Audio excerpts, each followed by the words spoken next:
आज हम बात करेंगे महाजनपद तथा पूर्व मौर्य शासन के बारे में बात करेंगे।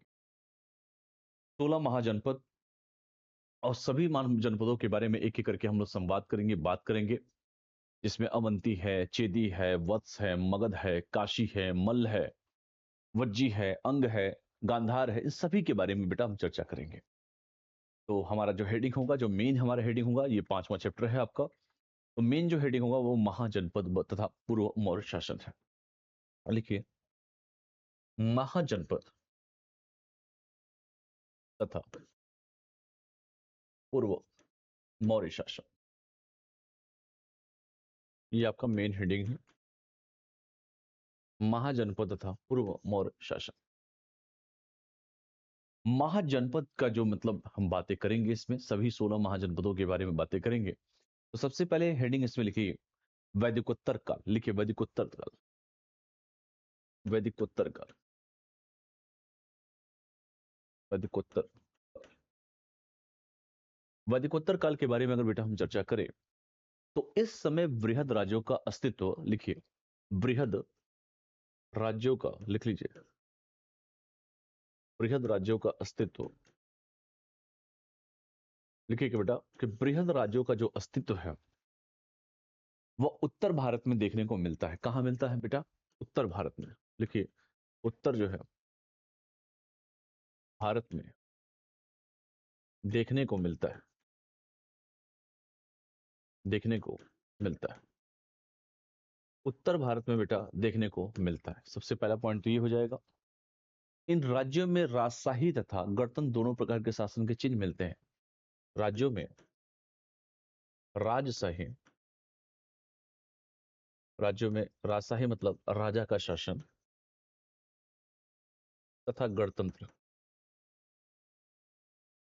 राजशाही तथा गणतंत्र, राजशाही तथा गणतंत्र जो है दोनों प्रकार के शासन के चिन्ह मिलते हैं। दोनों प्रकार के शासन के चिन्ह मिलते हैं,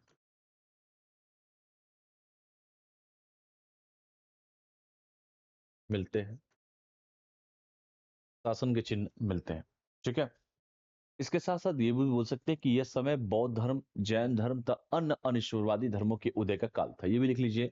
ये जो समय था, ये जो समय चल रहा है बेटा, चाहे वो बौद्ध धर्म का हो, लिख लीजिए बौद्ध धर्म, चाहे वो जैन धर्म की बात की जाए तथा अन्य धर्म, लिखिए बौद्ध धर्म, जैन धर्म तथा अन्य, अगर हम कहें तो गलत नहीं होगा, अन्य अनिश्वरवादी धर्मों के उदय का काल था। लिखिए अनिश्वरवादी, अनिश्वरवादी धर्मों के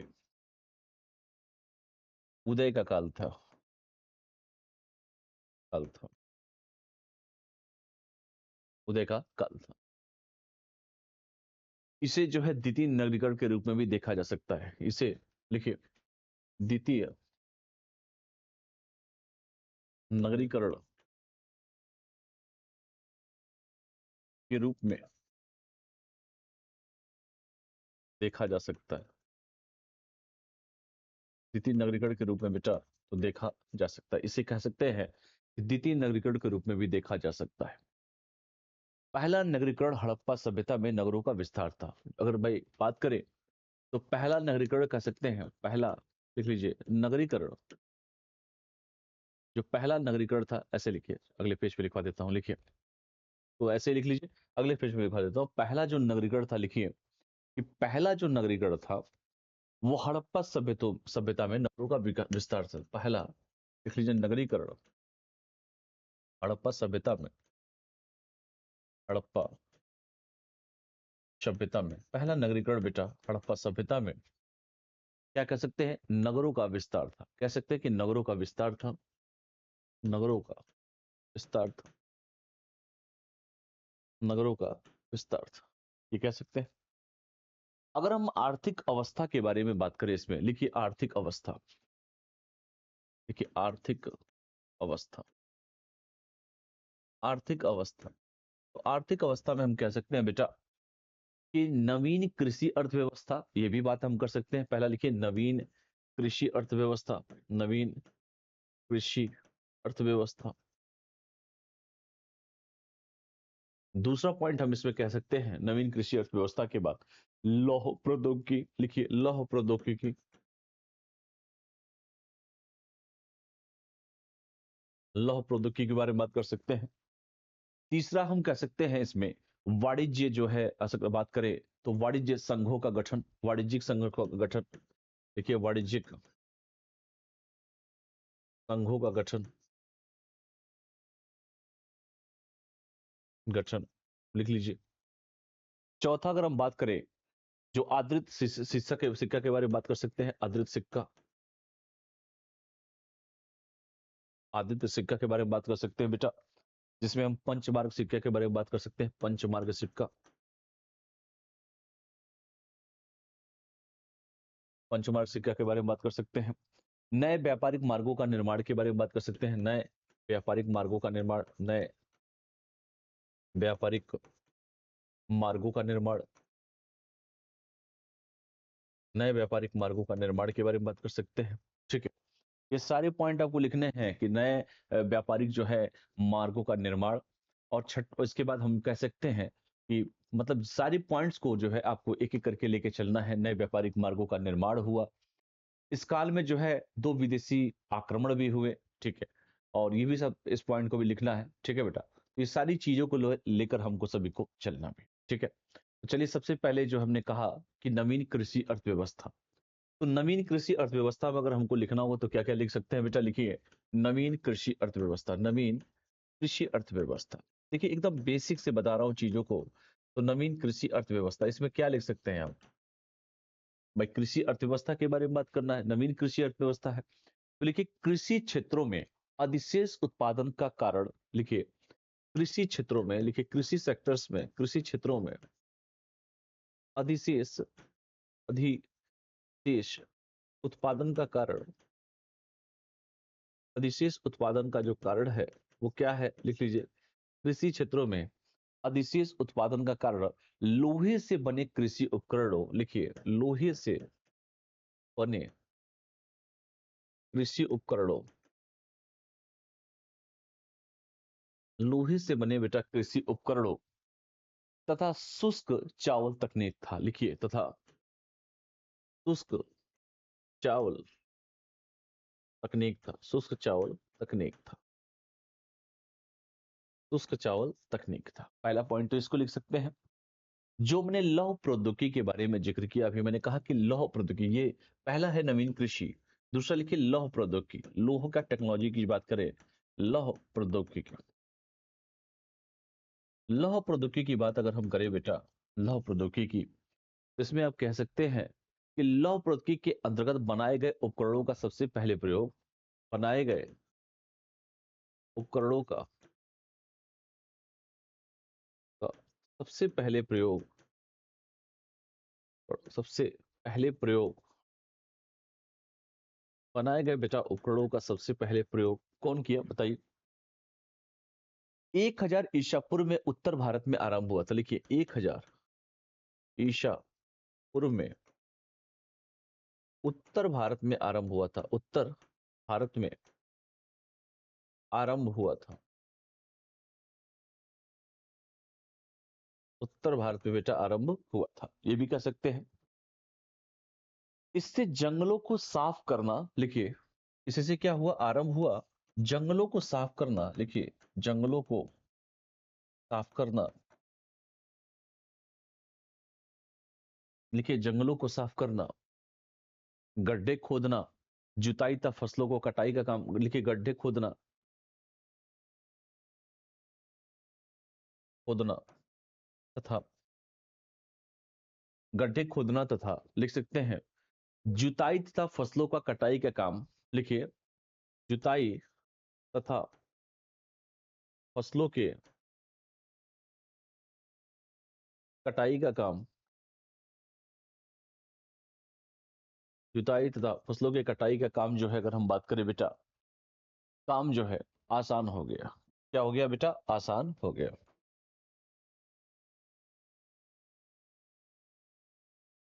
ये भी पॉइंट कर सकते हैं।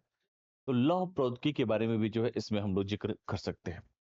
अगला लिखिए जो है तीसरा अगर हम बात करें बेटा, तो वाणिज्यिक संघों का गठन जो हमने बात किया था, वाणिज्यिक संघों का गठन,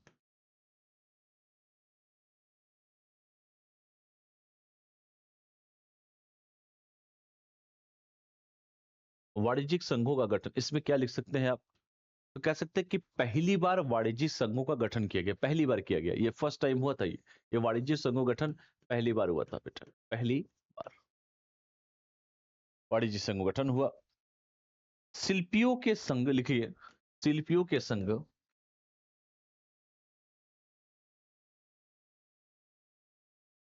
शिल्पियों के संघ, व्यापारियों का संघ लिखिए,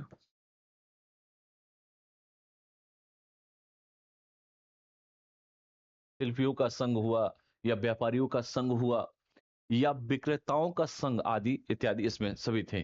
ठीक है, व्यापारियों का संघ हुआ, विक्रेताओं का संघ भी लिख सकते हैं, विक्रेताओं के संघ भी इसमें थे, विक्रेताओं के संघ भी थे। ठीक है, तो इस पॉइंट को भी क्या कर सकते हैं बेटा, इस पॉइंट को भी आप इसमें इंक्लूड कर सकते हैं। इसके बाद अगर हम आदृत सिक्के के बारे में बात करें, लिखिए अगला चौथा, आदृत सिक्का, जिसे हम पंचमार्क सिक्का कहते हैं। लिखिए आदृत सिक्का, आदित्र सिक्का के बारे में बात करें बेटा, जिसे हम पंचमार्क सिक्का भी कहते हैं। पंचमार्क क्या होता है, ये बेसिकली क्या होता है ये आदित्र सिक्का या पंचमार्क सिक्का के बारे में? तो हम कह सकते हैं कि इसमें पहले धातुओं का प्रयोग किया गया। पहले किसका प्रयोग किया गया? पहले लिख लो, धातुओं का प्रयोग किया गया, धातुओं का लिख लीजिए प्रयोग किया गया, पहले धातुओं का प्रयोग किया गया। और धातुओं का प्रयोग ही नहीं किया गया बेटा, बल्कि इससे क्या हुआ, जिसमें जो है चांदी, ताम्र इत्यादि का प्रयोग किया गया। लिखे चांदी, ताम्र, लिख लीजिए चांदी हुआ, तांबा हुआ। ठीक है, तो जिसमें चांदी, ताम्र इत्यादि का प्रयोग जो है, इत्यादि का प्रयोग किया जाने लगा, प्रयोग हुआ, इत्यादि का प्रयोग हुआ, कह सकते हैं इसमें, जिसमें कह सकते हैं प्रयोग मतलब सिक्के के का प्रयोग भी बेसिकली इसमें हुआ था। अगला था नए व्यापारिक मार्गों का, ठीक उदय। नए व्यापारिक मार्गों के में क्या लिख सकते हैं बेटा? नए व्यापारिक मार्गों का निर्माण लिखिए, तो नए व्यापारिक मार्गों के निर्माण लिखिए, नए व्यापारिक मार्गों का निर्माण। नए व्यापारिक मार्गों का निर्माण क्या लिख सकते हैं इसमें? तो क्या इसमें कह सकते हैं नए व्यापारिक मार्गों का निर्माण में कि उत्तरायण और दक्षिणायन बेसिकली दो थी व्यापारिक मार्गों में जो है, एक था उत्तरायण, लिख लीजिए उत्तरायण, पहला तो उत्तरायण हो गया, उत्तरायण, और दूसरा होगा दक्षिणापथ, दक्षिणापथ था। उत्तरायण की बात अगर हम करें बेटा, तो यह उत्तर पश्चिमी भारत को पूर्वी भारत से जोड़ता था, उत्तर पश्चिमी भारत को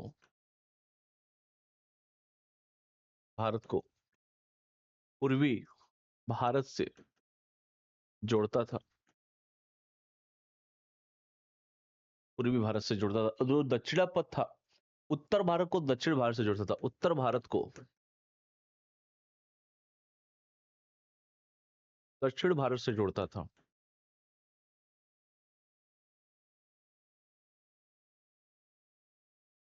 दक्षिण भारत से जोड़ता था, ये भी बात अब इसमें लिख सकते हैं कि उत्तर भारत को बेटा दक्षिण भारत से जोड़ता था।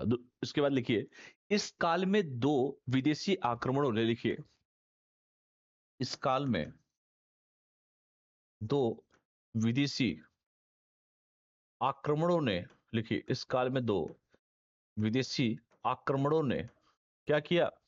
इस काल में दो जो है, अगर हम बात करें बेटा, दो विदेशी आक्रमणों ने क्या किया बेटा? परिदृश्य को परिवर्तित किया। लिखिए परिदृश्य को परिवर्तित किया, परिदृश्य को परिवर्तित किया, परिदृश्य को क्या किया बेटा? तो परिदृश्य को परिवर्तित किया, ये भी पॉइंट लिख सकते हैं कि परिदृश्य को परिवर्तित किया। ईरानी आक्रमण ने भारत, लिखिए पहला ईरानी आक्रमण ने, ईरानी आक्रमण ने, लिख लीजिए ईरानी आक्रमण ने भारत, भारत हो गया, तथा ईरान के बीच नए संबंधों को स्थापित किया, तथा ईरान के बीच नए संबंधों को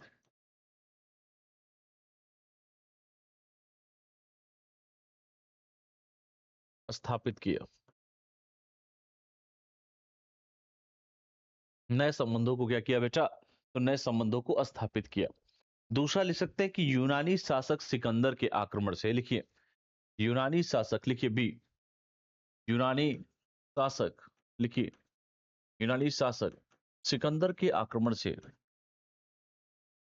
सिकंदर के आक्रमण से, यूनानी शासक जो है बेटा सिकंदर के आक्रमण से क्या बोल सकते हैं? तो सिकंदर के आक्रमण से भारत तथा भूमध्य सागरीय देशों के बीच, भारत तथा भूमध्य सागरीय देशों के बीच, भूमध्य सागरीय देशों के बीच भारत तथा भूमध्य सागरीय देशों के बीच संबंधों की स्थापना किया। क्या किया बेटा? संबंधों की स्थापना किया।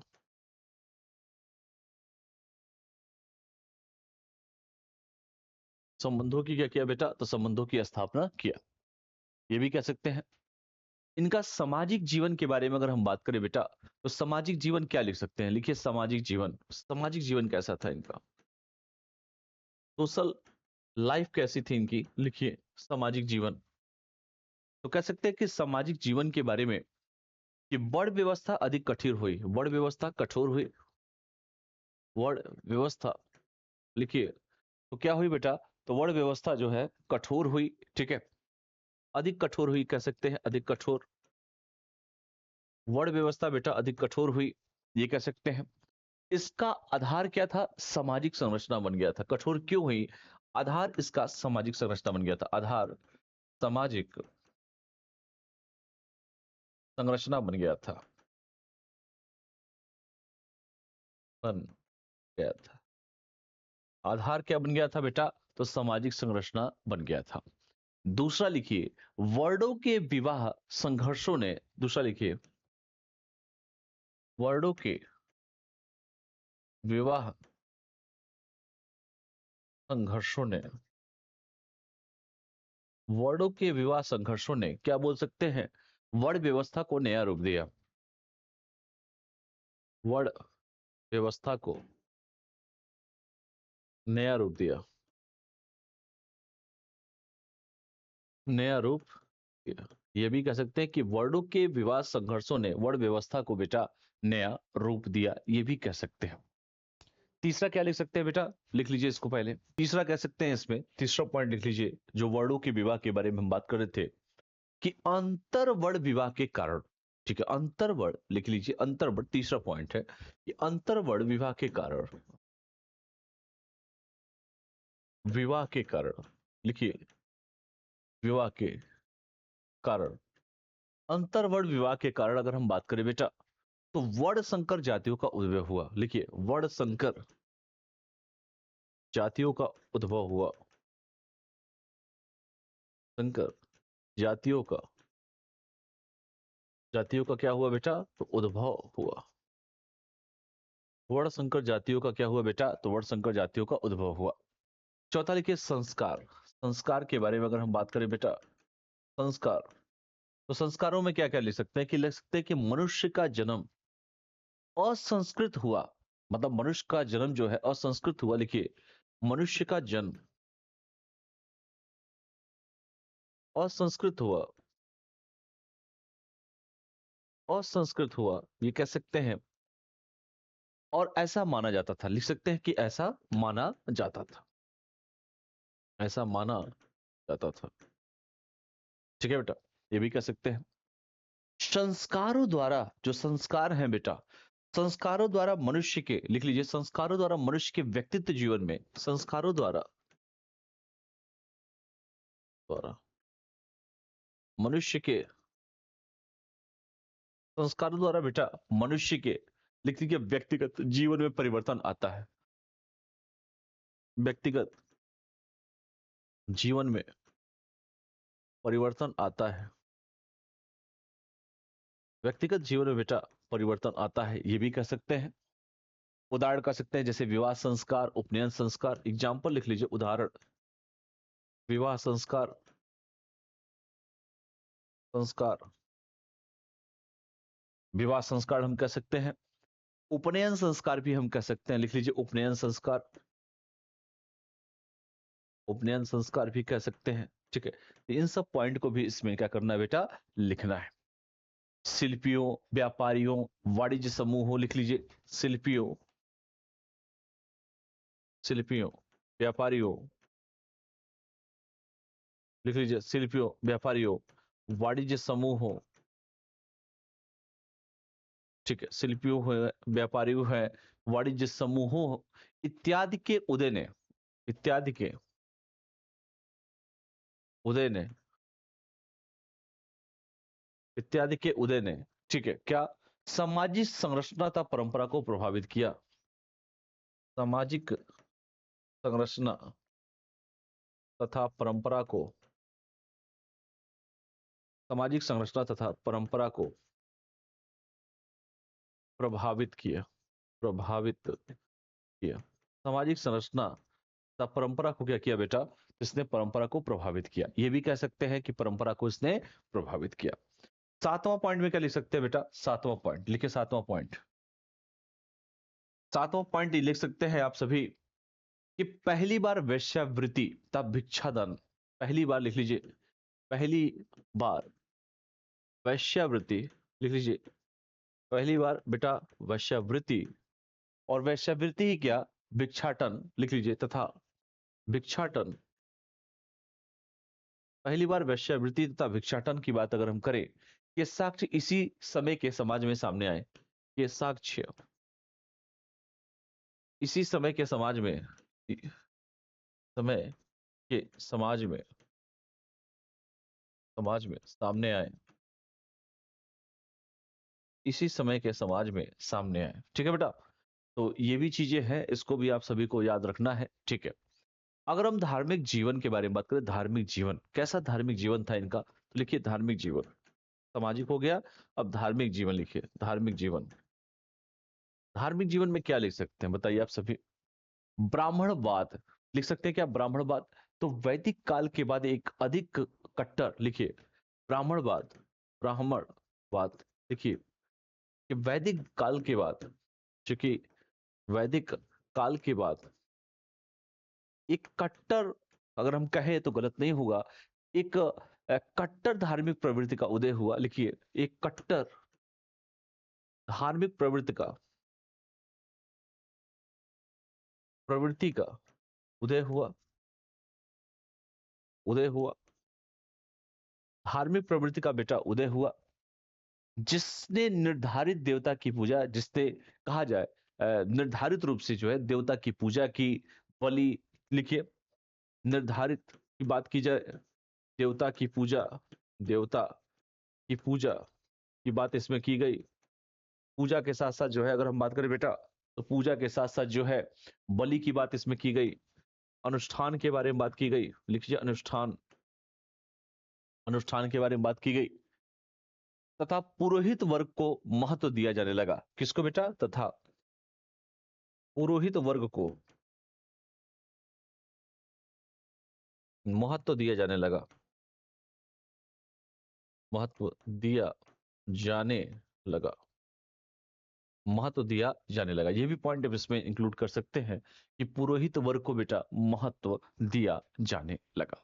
ये सब पॉइंट आपको इसको लिखना है पेपर में। ठीक है बेटा, इसके साथ लिखिए अगला जो पॉइंट है, चूंकि ब्राह्मणवाद तो पहला था, लिख लीजिए दूसरा पॉइंट, लिख लीजिए धार्मिक जीवन में, धार्मिक जीवन में दूसरा पॉइंट क्या लिखेंगे, लिखिए दूसरा पॉइंट क्या क्या लिख सकते हैं इसमें, तो कह सकते हैं कि बढ़ती धार्मिक कट्टरता के बीच, लिखिए बढ़ती धार्मिक, धार्मिक कट्टरता के बीच, बढ़ती धार्मिक कट्टरता के बीच, लिख लीजिए बढ़ती धार्मिक कट्टरता के बीच कई अनिश्वरवादी संप्रदायों का उदय हुआ। कई, लिख लीजिए अनिश्वरवादी संप्रदायों का उदय हुआ, वादी संप्रदायों का उदय हुआ, संप्रदायों का बेटा उदय हुआ, जिसमें बौद्ध धर्म तथा जैन धर्म ने अपने प्रभाव को विकसित किया। बौद्ध धर्म तथा जैन धर्म ने जैन धर्म ने अपने प्रभाव को विकसित किया। अपने प्रभाव को बेटा क्या किया, विकसित किया। ठीक है, जिसे समाज में स्वीकृति प्राप्त हुई, जिसे समाज में स्वीकृति प्राप्त हुई।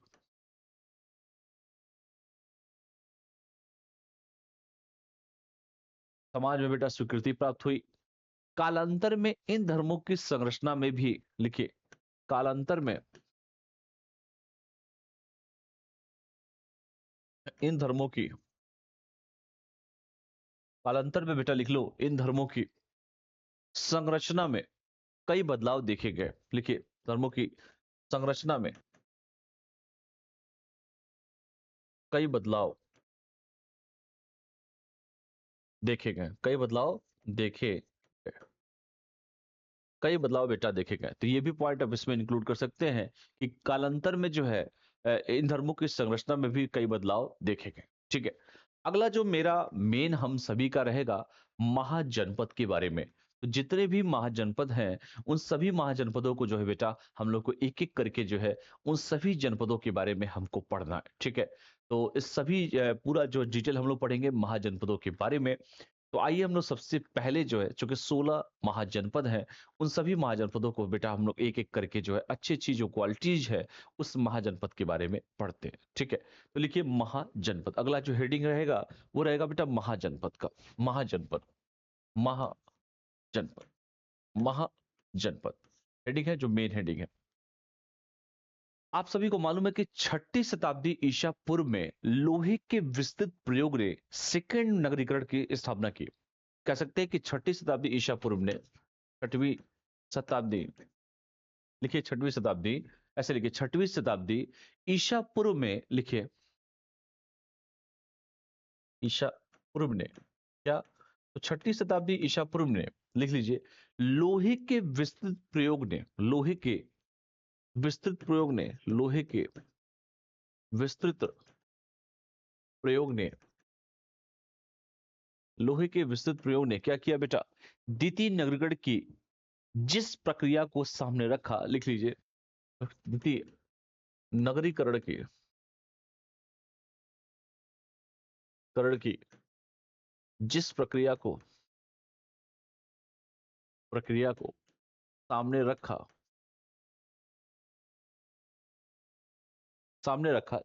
को बेटा सामने रखा, वह विस्तृत शासकीय क्षेत्रों के उदय, वह विस्तृत, अगर हम बात करें बेटा तो वह विस्तृत शासकीय क्षेत्रों के उदय, शासकीय क्षेत्रों के उदय, क्षेत्रों के उदय, विस्तृत शासकीय बेटा क्षेत्रों के उदय से प्रभावित था। लिखिए, उदय से प्रभावित था, उदय से प्रभावित था। पूर्वी उत्तर प्रदेश तथा पश्चिमी बिहार में, लिखिए पूर्वी यूपी तथा पश्चिमी बिहार में, पूर्वी उत्तर प्रदेश तथा पश्चिमी बिहार में, लिख लीजिए कि पूर्वी उत्तर प्रदेश हो चाहे वो पश्चिमी बिहार हो, बृहद राज्यों के अधिकार क्षेत्र का विस्तार हुआ। बृहद राज्यों के अधिकार क्षेत्र का विस्तार हुआ, क्षेत्र का विस्तार हुआ, विस्तार हुआ। बृहद क्षेत्र का, अधिकार क्षेत्र का बेटा क्या हुआ, तो वो विस्तार हुआ। बौद्ध प्रौद्योगिकी के विकास तथा लोहे के हथियारों के निर्माण से, लिखिए बौद्ध की बात करें अगर गौतम बुद्ध से रिलेटेड, तो जो बेसिकली हम लौह प्रौद्योगिकी की बात करेंगे, इसमें लोहा है ना, लौह प्रौद्योगिकी का, लिखिए लौह, लौह लिख लीजिए, लौह प्रौद्योगिकी के विकास, लिख लो बेटा, लौह प्रौद्योगिकी के विकास कह सकते हैं कि लौह प्रौद्योगिकी के विकास तथा लोहे के हथियारों के निर्माण से, देखिए, तथा लोहे के हथियारों के निर्माण से, हथियारों के निर्माण से, लिख लीजिए, हथियारों के निर्माण से क्या बोल सकते हैं, हथियारों के निर्माण से, ठीक है, लोहे के हथियारों के निर्माण से योद्धा वर्ग को सामाजिक संरचना में महत्व प्राप्त हुआ। लिखिए, योद्धा वर्ग को सामाजिक संरचना में, सामाजिक संरचना में महत्व प्राप्त हुआ। लिखिए, सामाजिक संरचना में क्या हुआ बेटा, महत्व प्राप्त हुआ। सामाजिक संरचना में बेटा उनको महत्व प्राप्त हुआ। ये भी पॉइंट आप उसमें लिख सकते हैं कि इनको सामाजिक संरचना में बेटा महत्व प्राप्त हुआ। ठीक है, अगला पॉइंट लिखिए, कृषि अधिशेष तथा करारोपण की प्रणाली, कृषि, लिख लीजिए, अधिशेष तथा करारोपण, कृषि अधिशेष तथा करारोपण, लिख लीजिए, कृषि अधिशेष तथा करारोपण की प्रणाली के व्यवस्थित होने से, की प्रणाली के व्यवस्थित होने से, व्यवस्थित होने से, व्यवस्थित होने से क्या बोल सकते हैं, तो व्यवस्थित होने से जनपद और महाजनपद का गठन, जनपद और महाजनपद का गठन, जनपद और बेटा महाजनपद का गठन साम्राज्यवादी विचार के अनुरूप हुआ। साम्राज्यवादी विचारों के अनुरूप हुआ, साम्राज्यवादी विचारों के अनुरूप हुआ। ठीक है, साम्राज्यवादी विचारों के अनुरूप हुआ। ठीक है, जिसमें हमने सारे मुद्दों पर बात किया। इसके साथ साथ अगर हम बात करें बेटा, चूंकि बौद्ध ग्रंथ के बारे में अगर हम बात करें बेटा, तो बौद्ध ग्रंथ जो है अंगुत्तर निकाय तथा जैन ग्रंथ भगवती श्रुत में, लिखिए, बौद्ध धर्म, लिखिए, बौद्ध धर्म अंगुत्तर निकाय तथा जैन धर्म, लिख लीजिए, बौद्ध धर्म क्या बेटा, तो बौद्ध धर्म में अंगुत्तर निकाय तथा जैन धर्म में, लिखिए, जैन धर्म में भगवती श्रुत, भगवती सूत्र के बारे में बात कर सकते हैं। सूत्र जो है भगवती सूत्र में, भगवती सूत्र में क्या कर सकते हैं बेटा, हिमालय तथा नर्मदा की घाटी के बीच, हिमालय तथा नर्मदा घाटी के बीच, नर्मदा घाटी के बीच, हिमालय तथा नर्मदा घाटी के बीच महाजनपदों की चर्चा मिलती है। महाजनपदों की चर्चा, महाजनपदों की चर्चा मिलती है। महाजनपदों की बेटा क्या मिलती है, तो चर्चा मिलती है। 16 महाजनपदों के बारे में बात किया गया है, 16 महाजनपद के बारे में इसमें चर्चा किया गया है। तो आइए एक एक करके जो है बेटा 16 महाजनपदों का हम चर्चा कर लेते हैं। सबसे बेस्ट यही होगा कि हम एक एक करके बेटा 16 जो महाजनपद हैं उन सभी की महाजनपद, उनकी राजधानी और जो इंपॉर्टेंट फैक्ट्स है उस फैक्ट के बारे में भी जो है हम लोग लिख लेते हैं। तो सबसे पहला लिखिए, 16 महाजनपदों में सबसे पहला जो जनपद था, लिखिए, महाजनपद अंग। अंग क्या है बेटा, ये जो अंग है, तो याद रखिएगा हम तीन चीजों पे बात करेंगे। ये महाजनपद है, ये क्या है, ये महाजनपद है, महाजनपद अंग। और इसकी राजधानी क्या थी, लिख लीजिए, तो इसकी राजधानी क्या थी अंग महाजनपद की, तो अंग महाजनपद की जो राजधानी थी वो थी चंपा थी। चंपा मतलब गंगा तथा चंपा नदी के बीच में स्थित, लिखिए, चंपा। राजधानी क्या थी बेटा, तो राजधानी चंपा थी। लिखिए, गंगा तथा चंपा नदी के बीच स्थित, नदी के बीच स्थित, गंगा तथा चंपा नदी के बीच बेटा, तो ये गंगा तथा चंपा नदी के बीच ये स्थित था।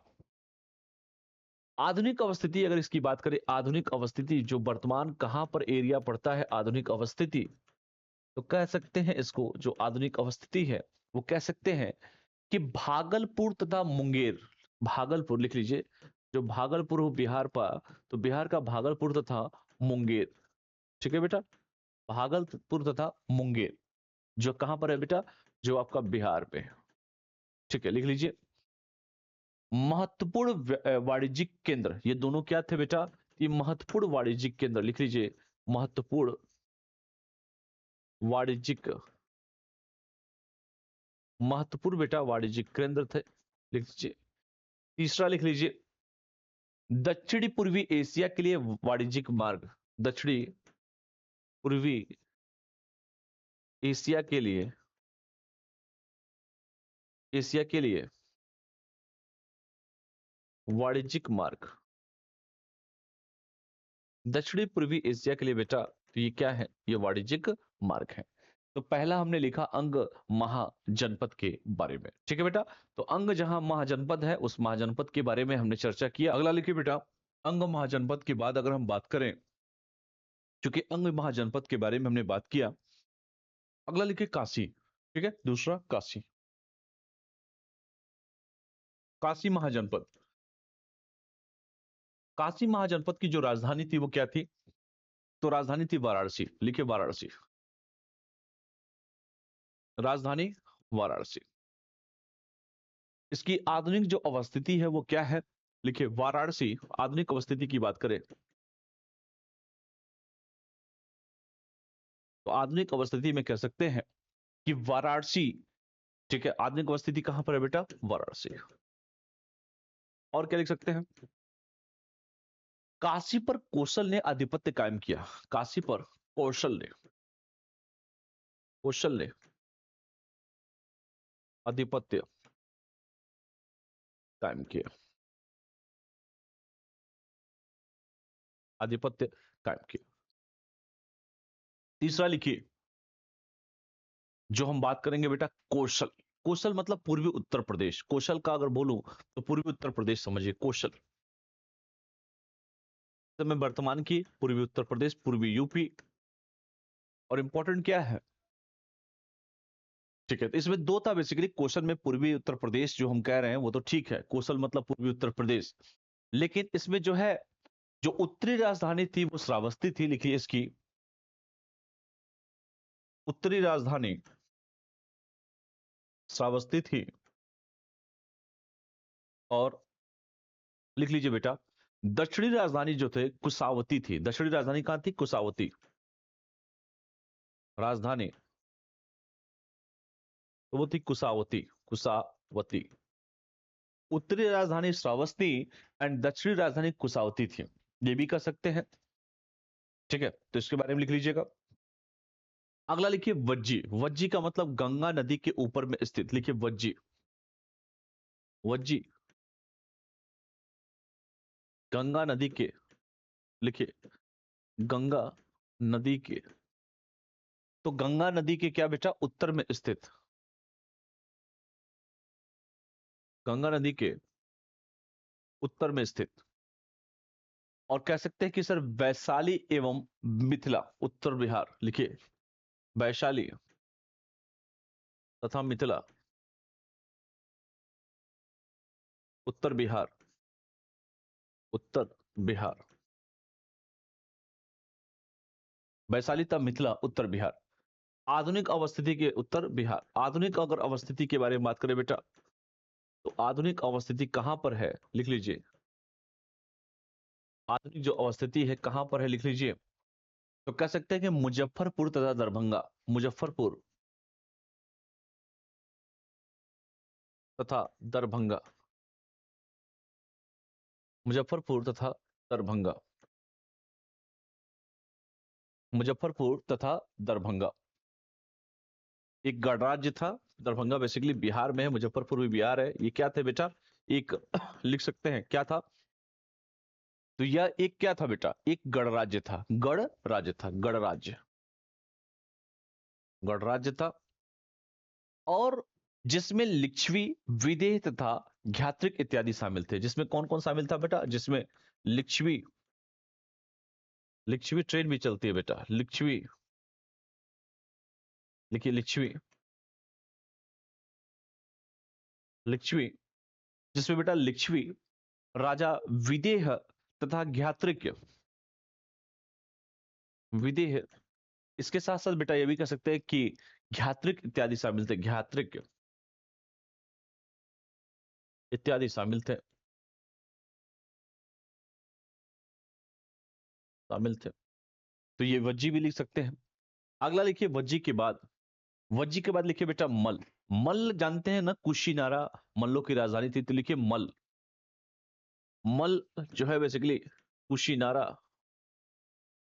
कुशीनारा, कुशीनारा बोले तो पावा।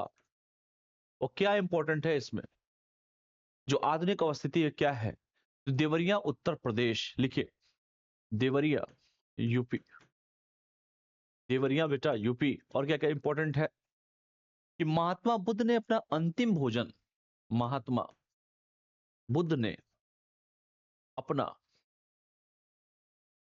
अपना अंतिम भोजन, लिख लो बेटा, महात्मा बुद्ध ने अपना अंतिम जो भोजन था, जो भोजन लिया, पावा में ही ग्रहण किया। लिखिए पावा में ही ग्रहण किया, ग्रहण किया, पावा में ही ग्रहण किया। और इनका महापरिनिर्वाण कुशीनारा में हुआ था। महापरिनिर्वाण कहां हुआ था, लिख लो, महापरिनिर्वाण कुशीनारा में हुआ था। लिखिए कुशीनारा में महापरिनिर्वाण कहां हुआ था बेटा, तो कुशीनारा में हुआ था। ये भी पॉइंट आप इसमें इंक्लूड कर सकते हैं कि महापरिनिर्वाण जो हुआ था वो कुशीनारा में हुआ था। देखिए मल हो गया। चेदी लिखिए बुंदेलखंड के पूर्वी भाग में स्थित, चेदी बुंदेलखंड के, उस समय की बात करें, बुंदेलखंड के पूर्वी भाग में स्थित, पूर्वी भाग में स्थित, बुंदेलखंड के पूर्वी भाग में स्थित चेदी। और इसे कहते हैं सुक्तिमती। लिखिए सुक्तिमती, सुक्तिमती के हम कह सकते हैं, या हम सोथीवती कहते हैं, सोथीवती कहते हैं, सोथीवती। इसमें क्या कर सकते हैं बेटा कि आधुनिक अवस्थिति अगर बात करें तो बुंदेलखंड, आधुनिक अवस्थिति, आधुनिक कहां पर है, ये आधुनिक अवस्थिति इसका बुंदेलखंड है बेटा, बुंदेलखंड आधुनिक अवस्थिति बेटा बुंदेलखंड। शासक शिशुपाल, लिखिए शासक शिशुपाल, शासक बेटा शिशुपाल के बारे में बात कर सकते हैं, जिसकी चर्चा महाभारत में मिलती है। चर्चा कहां मिलती है बेटा, चर्चा महाभारत में मिलती है, महाभारत में मिलती है चर्चा बेटा, महाभारत में मिलती है। ये भी कह सकते हैं चेदी के बारे में। फिर देखिए कुरु, कुरु चूंकि पश्चिमी उत्तर प्रदेश का एरिया, लिखिए कुरु, कुरु मतलब पश्चिमी उत्तर प्रदेश, लिखिए कुरु पश्चिमी यूपी, पश्चिमी यूपी कुरु।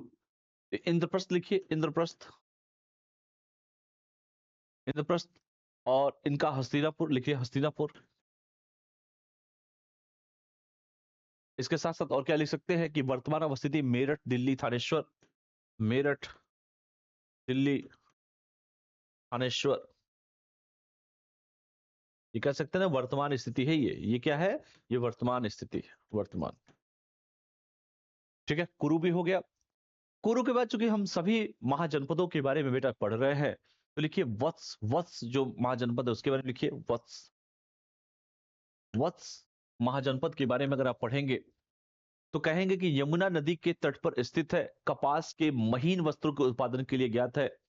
यमुना नदी के, यमुना, ठीक है बेटा लिख लो, यमुना नदी के, लिख लो बेटा। तो यमुना नदी के क्या, तो यमुना नदी के तट पर स्थित है ये, यमुना नदी के तट पर स्थित है। ठीक है। दूसरा, कपास के महीन वस्त्रों के उत्पादन के लिए ज्ञात है, कपास के महीन वस्त्रों के उत्पादन के लिए ज्ञात,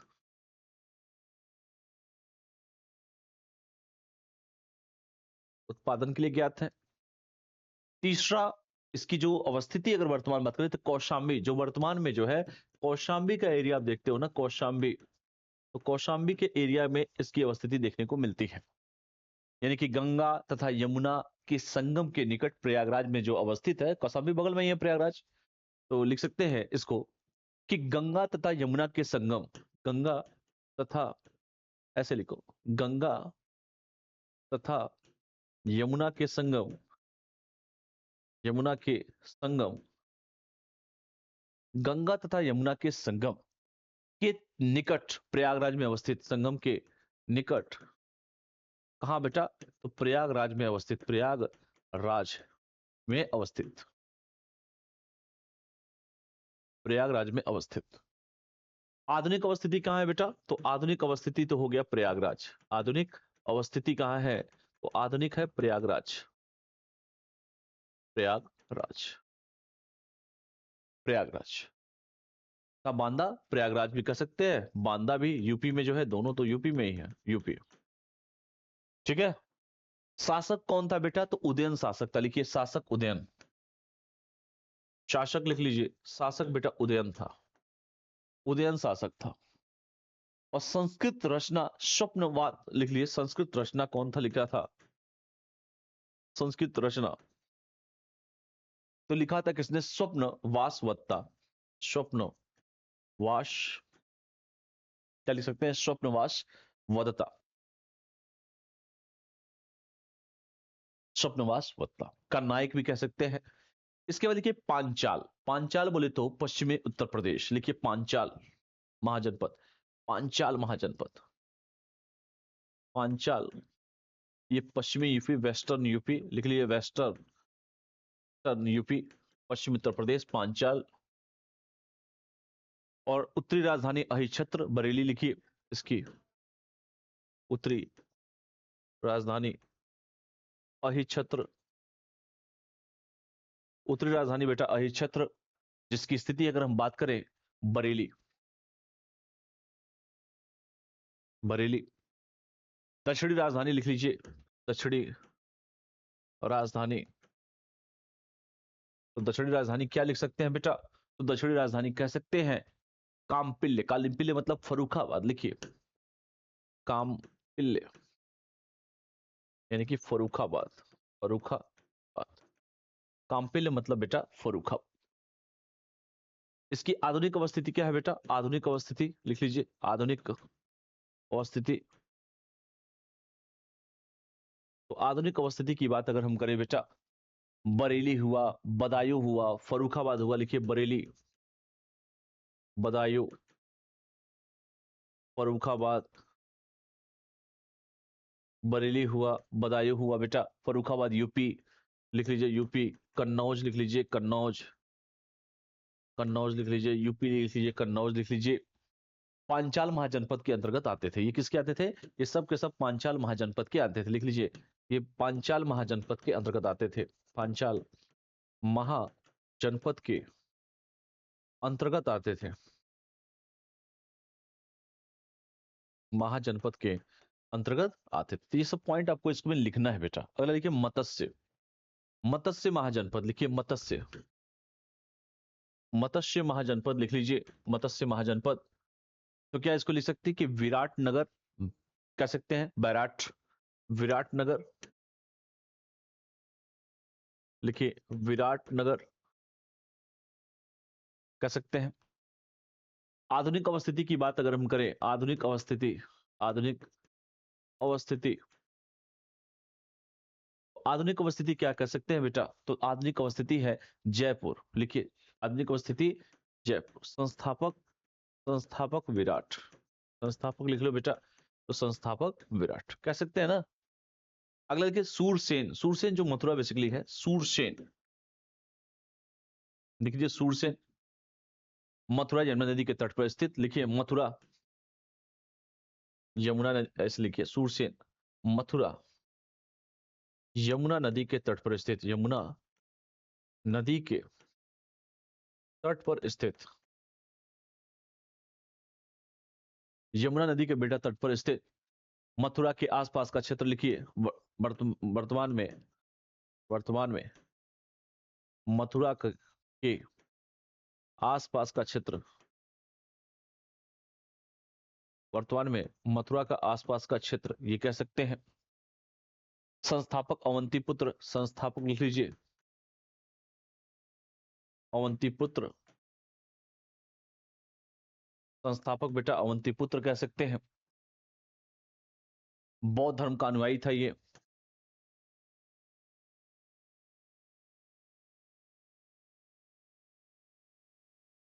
ठीक है, तो ये भी पॉइंट आप लिख सकते हैं। सुरसेन के बाद अगर हम बात करें बेटा, क्योंकि हमने सभी के बारे में चर्चा किया, धीरे धीरे दो और बच गए, अवंती और गांधार। तो अवंती लिख लीजिए, अवंती। अवंती के बारे में अगर हम चर्चा करें, अवंती तो मध्य मालवा कह सकते हैं, मध्य मालवा लिखिए, मध्य मालवा। अवंती बोले तो मध्य मालवा। उत्तरी अवंती और दक्षिणी अवंती दो थे इसमें, लिख लीजिए, उत्तरी अवंती, उत्तरी अवंती, और दूसरा क्या था बेटा, दक्षिणी अवंती, दक्षिणी अवंती।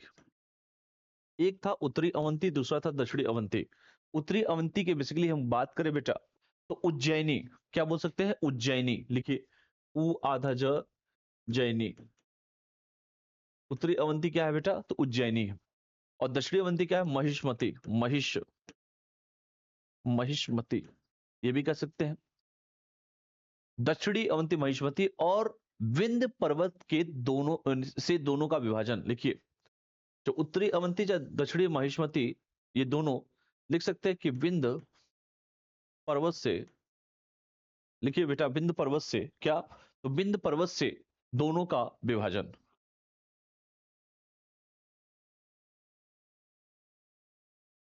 दोनों का विभाजन,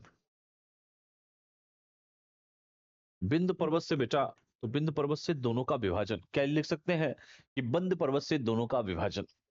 आधुनिक अवस्थिति की बात अगर हम इधर करें कि आधुनिक अवस्थिति कहां है, तो आधुनिक अवस्थिति की बात करें बेटा, तो मध्य तथा पश्चिमी मालवा, मध्य तथा पश्चिमी मालवा, पश्चिमी मालवा, मध्य तथा बेटा पश्चिमी मालवा। संस्थापक प्रघोत लिख लीजिए, संस्थापक प्रघोत, संस्थापक लिख लो बेटा, प्रघोत। ठीक है, तो ये सारी चीजें भी आपको इंक्लूड करना है। अवंती हो गया। अब लिखिए गांधार, गांधार के बारे में लिखिए, गांधार, गांधार, गांधार के बारे में अगर आप बात करें बेटा, आधुनिक पेशावर तथा रावलपिंडी पाकिस्तान, लिखिए आधुनिक पेशावर तथा, आधुनिक पेशावर तथा, आधुनिक पेशावर तथा रावलपिंडी पाकिस्तान, लिखिए रावलपिंडी पाकिस्तान, रावल, रावलपिंडी पाकिस्तान, रावलपिंडी पाकिस्तान। कहां पर बेटा, तो ये तक्षशिला में, कहां, तक्षशिला में, लिख लीजिए तक्षशिला।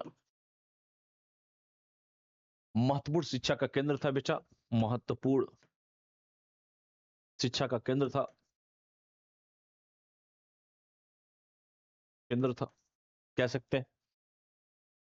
इसकी आधुनिक अवस्थिति अगर बात करें बेटा, आधुनिक अवस्थिति, आधुनिक अवस्थिति कहां पर है, कह सकते हैं कि सर पेशावर था रावलपिंडी, अभी हमने कहा पेशावर तथा रावलपिंडी,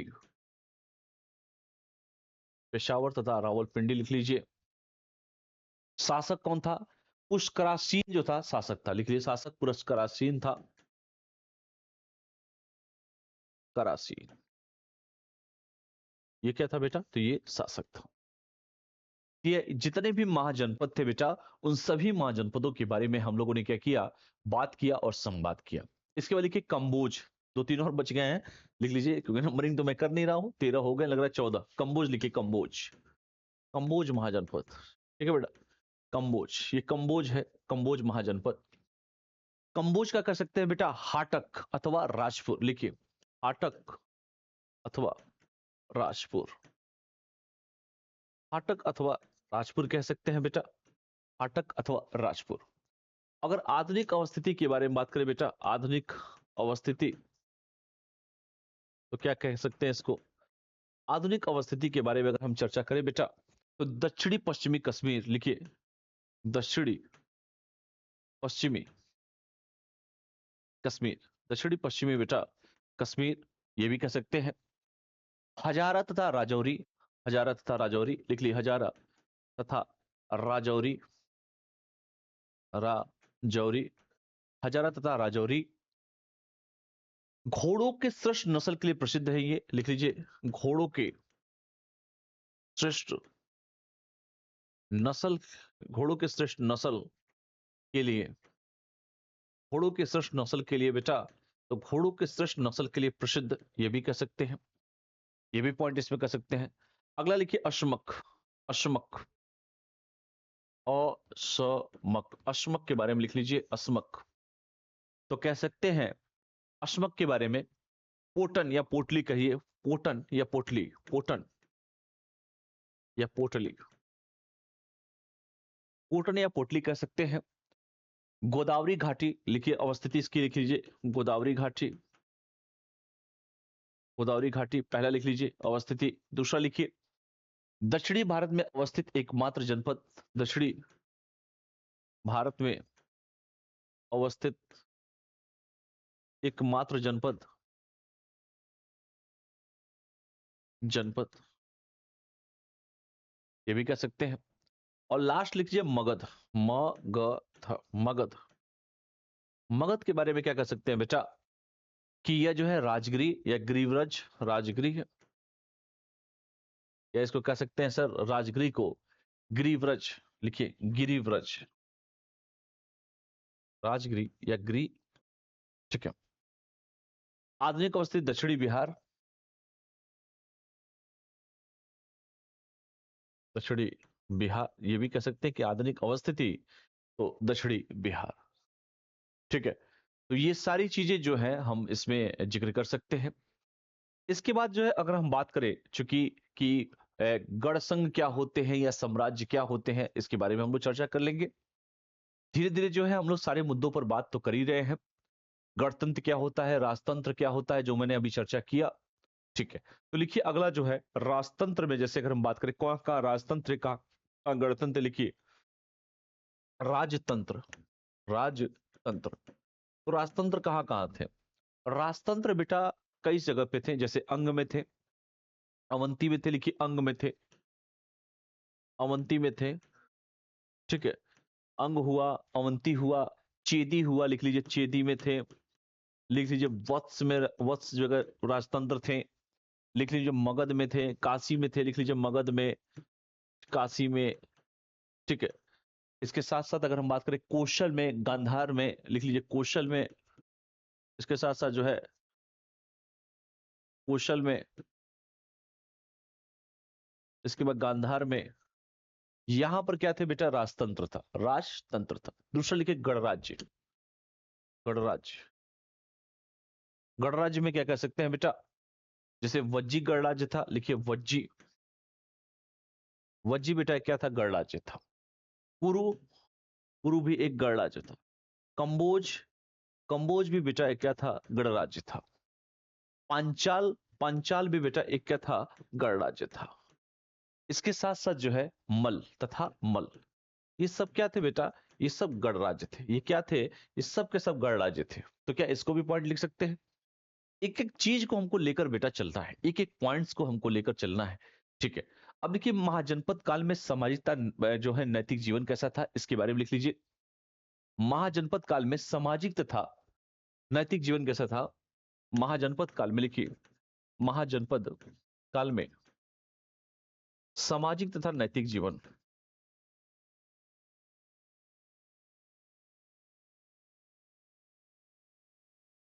कैसा था, इसी के बारे में चर्चा करेंगे हम लोग।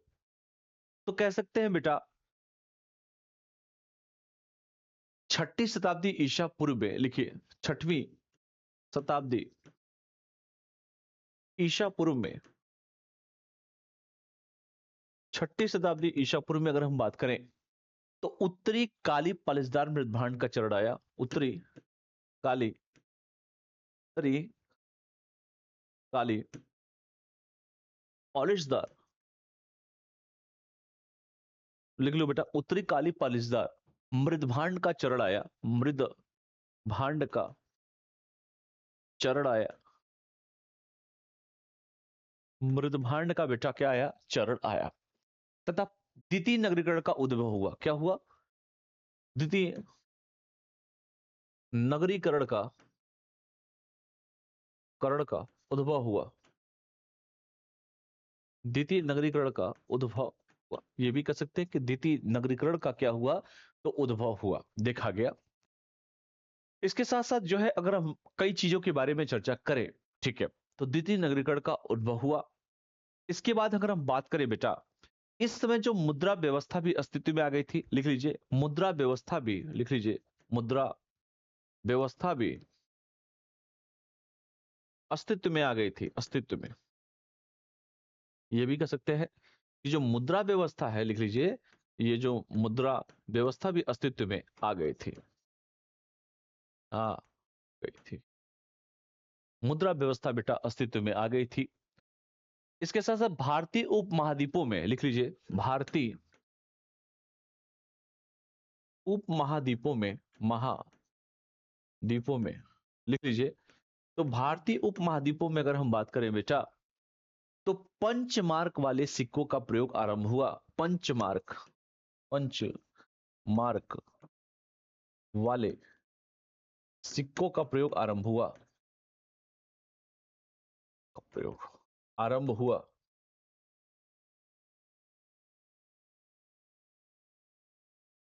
सिक्कों का प्रयोग क्या हुआ, तो पंचमार्ग वाले सिक्कों का प्रयोग आरंभ हुआ। ठीक है, तो ये भी याद रखिएगा। तो जनपद काल में समाज था, नैतिक जीवन में जो हमने कहा कि द्वितीय नगरीकरण का उद्भव हुआ, मुद्रा व्यवस्था अस्तित्व में आया और भारतीय उपमहाद्वीपों में पंचमार्ग वाले सिक्कों का प्रयोग आरंभ हुआ। इस पॉइंट को भी आपको क्या लिखना है बेटा, पूरा पॉइंट लिखना है। अगला अगर हम बात करें बेटा कि प्रशासनिक प्रणाली कैसी थी। प्रशासन बहुत जरूरी होता है, किसी भी काम के लिए प्रशासन का मजबूत होना बहुत जरूरी होता है। तो लिखिए प्रशासनिक जो है प्रणाली कैसी थी। ठीक है, तो सबसे इंपॉर्टेंट इसमें ये लिखेंगे प्रशासनिक जो है प्रणाली कैसी थी। तो लिखिए प्रशासनिक प्रणाली, प्रशासनिक प्रणाली, प्रशासनिक प्रणाली कैसी थी, क्या लिख सकते हैं। इस समय शासक उच्च आधिकारिक शक्ति, शासक जो था बेटा उच्च आधिकारिक शक्ति, शक्ति आधिकारिक शक्ति के रूप में पद स्थापित था, के रूप में पदास्थापित था, पदास्थापित था, के रूप में बेटा पदास्थापित था। अधिकारियों की सहायता से कार्य करता था। ये क्या करता था बेटा, अधिकारियों की सहायता से कार्य करता था। लिख लीजिए अधिकारियों की सहायता से कार्य करता था, कार्य करता था। उच्च अधिकारियों को जो है महामात्य, लिखिए जो उच्च अधिकारी थे, लिख लीजिए उच्च अधिकारियों को, लिख लीजिए उच्च अधिकारियों को महामात्य, उच्च अधिकारियों को बेटा महामात्य अथवा अमात्य, बेसिकली कहूं महामात्य अथवा अमात्य। ठीक है, याद रखिएगा महामात्य कई जगह मिलता है अथवा अमात्य भी मिलता है। महामात्य अथवा अमात्य, लिख लीजिए महामात्य अमात्य की कार्यपालिका, की कार्यपालिका। ठीक है, कार्यपालिका के साथ साथ लिख लीजिए बेटा न्यायपालिका तथा सैन्य व्यवस्था संचालन से जोड़ा गया था। न्यायपालिका, कार्यपालिका, न्यायपालिका तथा न्यायपालिका तथा सैन्य व्यवस्था प्रचलन से जोड़ा गया था। सैन्य व्यवस्था प्रचलन से जोड़ा गया था, प्रचलन से जोड़ा गया था, प्रचलन से बेटा इसे जोड़ा गया था। बलि कर का प्रकार था। बलि जो था बेटिकली क्या था बेटा, बेली कर, बलि जो था, बलि ये एक प्रकार का टैक्स होता था। बलि, बलि जो था, बलि बेसिकली कर का प्रकार था। लिख सकते हैं कि कर का प्रकार था। बलि एक प्रकार का टैक्स का प्रकार था, बलि। तो बलि क्या था बेटा, एक प्रकार का कर का प्रकार था। ठीक है, याद रखिएगा कि बलि क्या था, एक प्रकार का कर का प्रकार था जो समुदायों द्वारा शासक को प्रदान किया जाता था। ठीक है, लिख लीजिए जो कर था जो समुदायों द्वारा शासक को, जो लिख लीजिए ऐसे समुदायों द्वारा 12 शासक को प्रदान किया जाता था, शासक को प्रदान किया जाता था, प्रदान, ठीक है, समुदायों द्वारा बेटा शासक को प्रदान किया जाता था। अगला लिखिए, महाजनपद काल में क्या बोल सकते हैं बेटा, महाजनपद काल में बलि अनिवार्य कर के रूप में स्थापित हुआ। लिखिए, महाजनपद काल में लिखिए, महाजनपद काल में बलि जो है, अगर हम बात करें बेटा महाजनपद काल में बलि जो है अनिवार्य कर के रूप में, अनिवार्य कर के रूप में, अनिवार्य लिख लो बेटा, कर के रूप में क्या बोल सकते हैं, स्थापित हुआ। अनिवार्य कर के रूप में स्थापित हुआ, कर के रूप में बेटा ये क्या हुआ, तो ये स्थापित हुआ। बलि साधक की नियुक्ति, लिखिए बलि जो था, इसमें और लिख लीजिए, बलि साधक की नियुक्ति, बलि साधक की नियुक्ति, जो बलि साधक है बेटा, तो लिख सकते हैं कि बलि साधक की नियुक्ति बलि नामक कर संग्रह के लिए की गई थी। बलि नामक कर संग्रह के रूप में की गई थी, की गई थी, ये भी बोल सकते हैं। बलि जो था बेटा कुल उत्पादन का छठा हिस्सा होता था। जो बलि होता था कुल उत्पादन का, लिख लीजिए कुल उत्पादन का, लिख लीजिए कुल उत्पादन का छठवां हिस्सा होता था।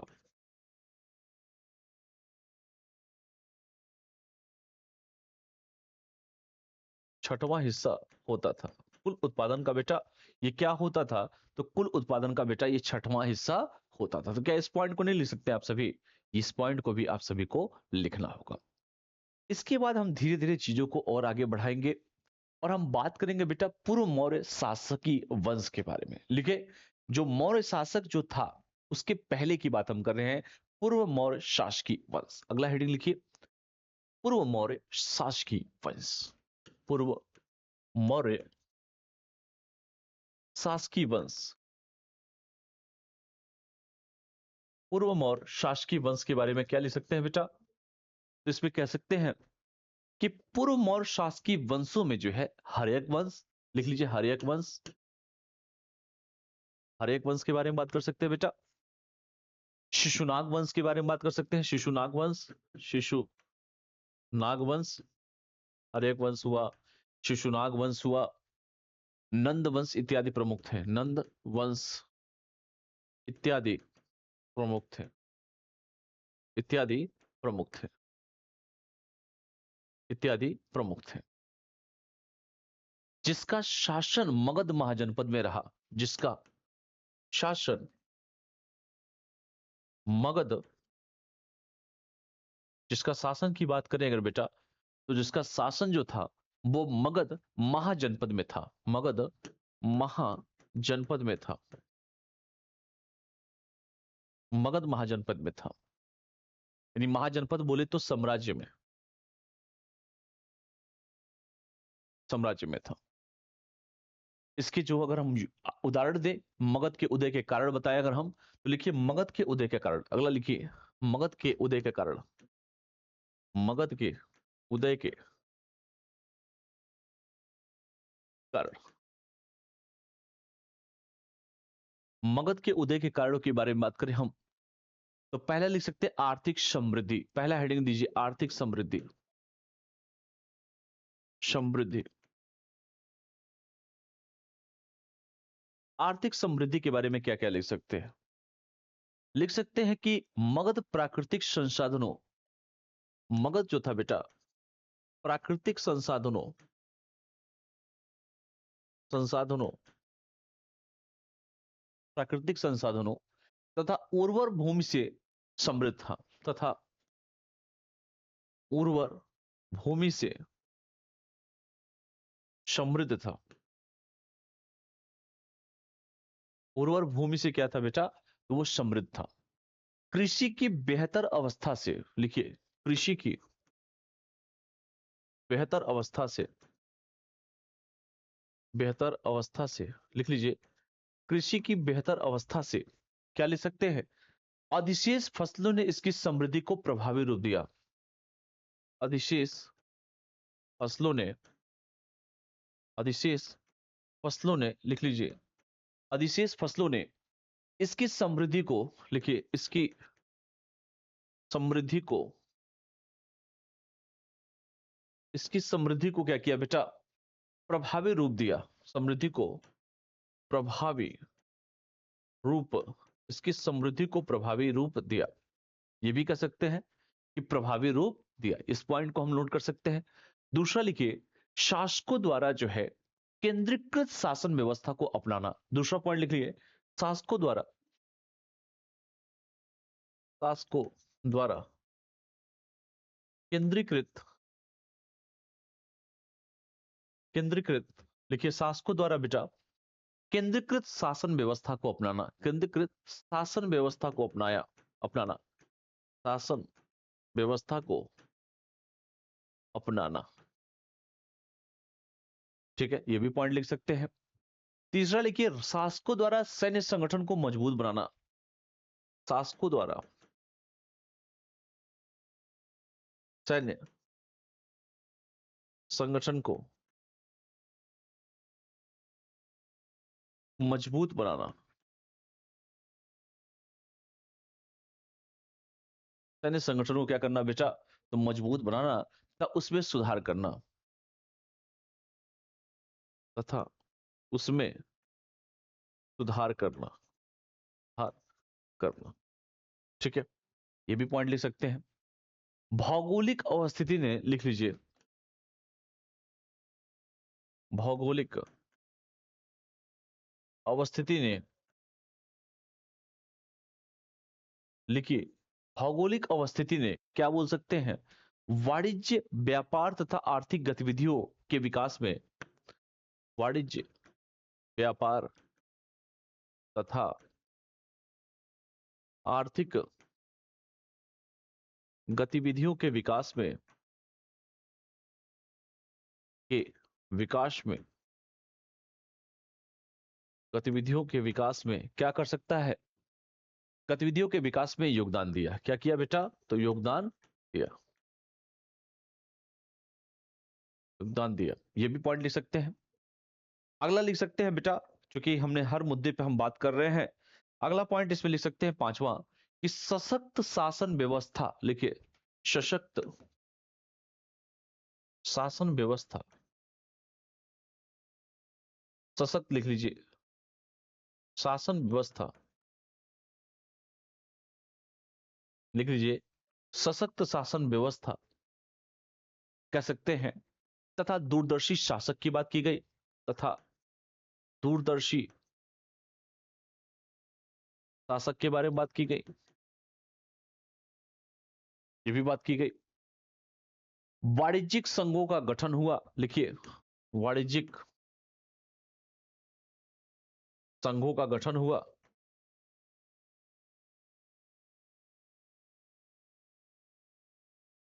वाणिज्यिक जो है संघों का गठन हुआ, ये भी कह सकते हैं, वाणिज्यिक संघ गठन हुआ। नगरीय स्थलों का विकास हुआ। अगला लिखिए, सातवां, नगरीय स्थलों का विकास हुआ, नगरीय स्थलों का विकास हुआ।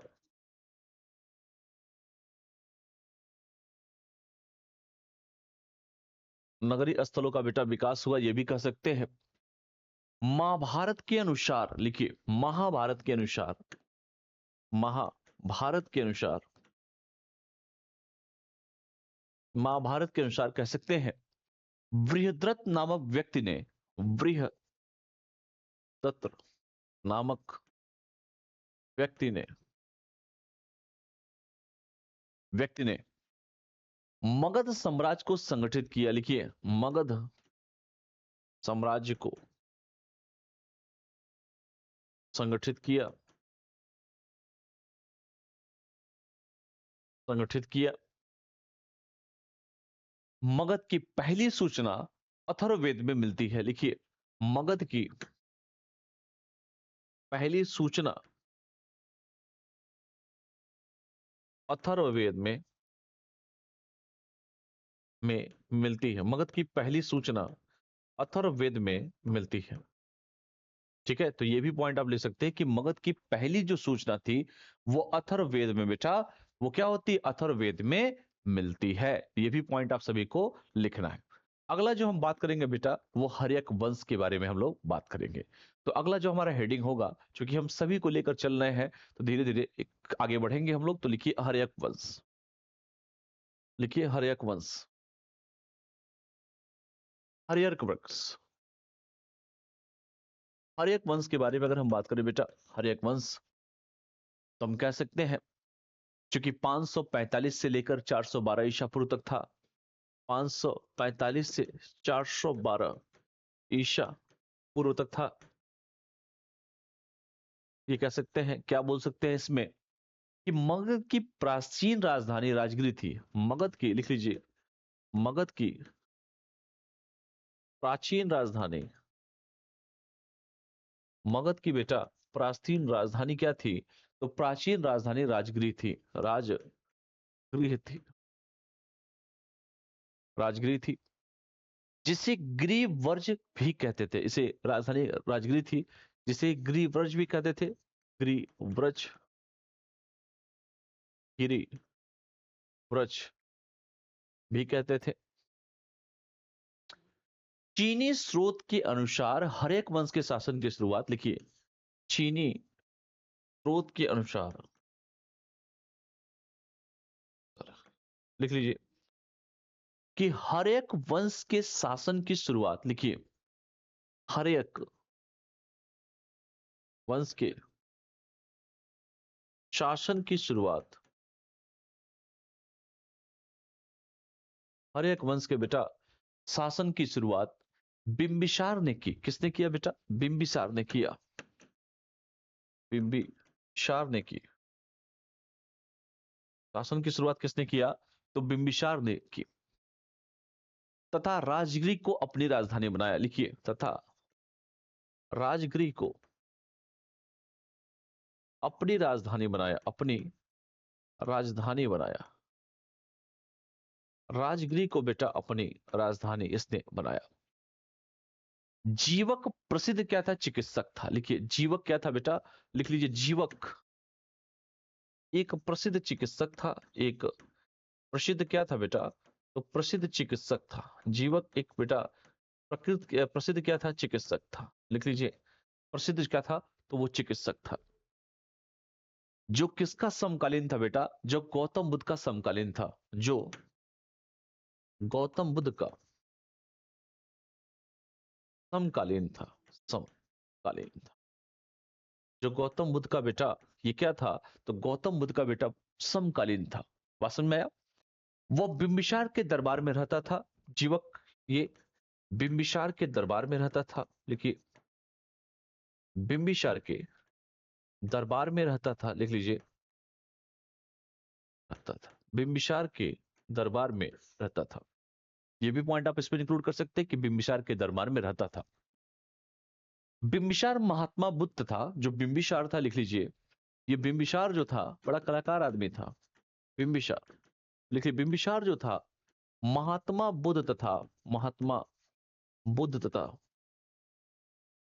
कह सकते हैं कि महावीर स्वामी के समकालीन था। महावीर स्वामी के क्या था बेटा, समकालीन था। महावीर स्वामी के क्या था, समकालीन था। वो पहला शासक था जिसने अस्थायी सेना संगठित की। पहला शासक, अस्थायी सेना संगठित, सेना संगठित, अस्थायी सेना बेटा संगठित की। बिंबिसार ने साम्राज्य विस्तार के लिए 3 प्रकार की नीति बनाई। साम्राज्य विस्तार के लिए, साम्राज्य विस्तार के लिए 3 प्रकार की नीति बनाई, नीति बनाई। 3 प्रकार की कौन कौन सी नीतियां थी, लिखिए, 3 प्रकार की जो नीतियां बनाई। पहला था वैवाहिक संबंध, लिखिए। दूसरा था मैत्रीपूर्ण संबंध। पहला क्या था बेटा, 3 प्रकार की जो नीति बनाई, पहला था वैवाहिक संबंध, संबंध। दूसरा मैत्रीपूर्ण संबंध, मैत्रीपूर्ण संबंध। और तीसरा क्या था बेटा? तीसरा था पड़ोसियों को साम्राज्य में मिलाना। पड़ोसियों को साम्राज्य में मिलाना। पड़ोसियों को लिख लो, साम्राज्य में मिलाना। मिलाना पड़ोसियों को बेटा साम्राज्य में मिलाना, ये भी पॉइंट आप इसमें इंक्लूड कर सकते हैं कि पड़ोसियों को बेटा साम्राज्य में मिलाना। इसके साथ साथ लिखिए, कौशल के शासक प्रसेनचित की बहन। लिखिए, जो कौशल के शासक थे, लिखिए कौशल के शासक, चल के शासक प्रसेनचित की बहन। लिख लीजिए, कौशल के शासक प्रसेनचित की बहन। क्या लिख सकते हैं बेटा? कौशल देवी के साथ बिंबिसार ने विवाह किया। कौशल देवी के साथ बिंबिसार ने विवाह किया। बिंबिसार ने विवाह किया। लिच्छवी तथा, अगर हम कहें भद्र, लिच्छवी तथा भद्र, लिच्छवी, लिच्छवी तथा भद्र, बोले तो पंजाब, लिच्छिता भद्र के शासकीय वंशों के साथ भी, के शासकीय वंशों के साथ भी उसका वैवाहिक संबंध था। लिखिए, उसका वैवाहिक संबंध था।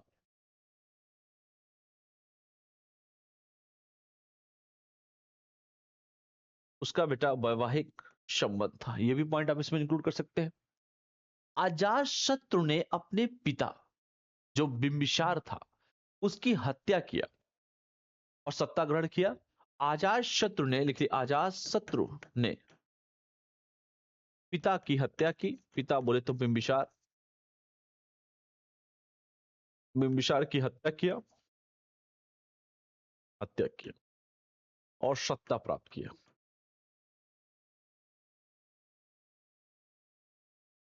ये भी कह सकते हैं ना कि अजातशत्रु ने पिता बिंबिसार की हत्या की और सत्ता प्राप्त किया।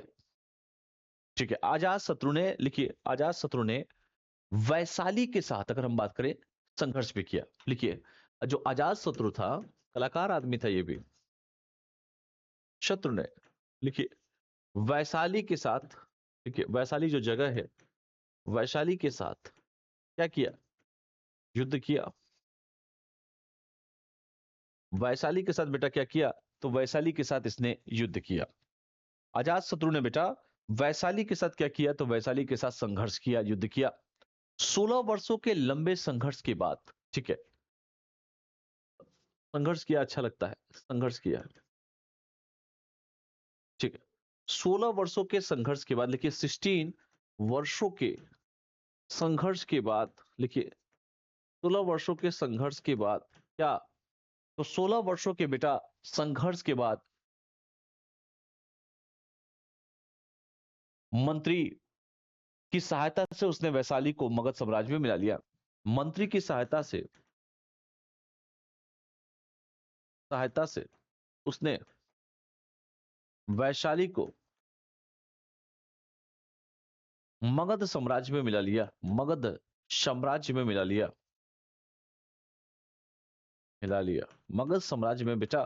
तो मगध साम्राज्य में मिला लिया, ये भी कह सकते हैं कि मगध साम्राज्य में उसने क्या किया? तो मगध साम्राज्य में जो है उसने मिला लिया।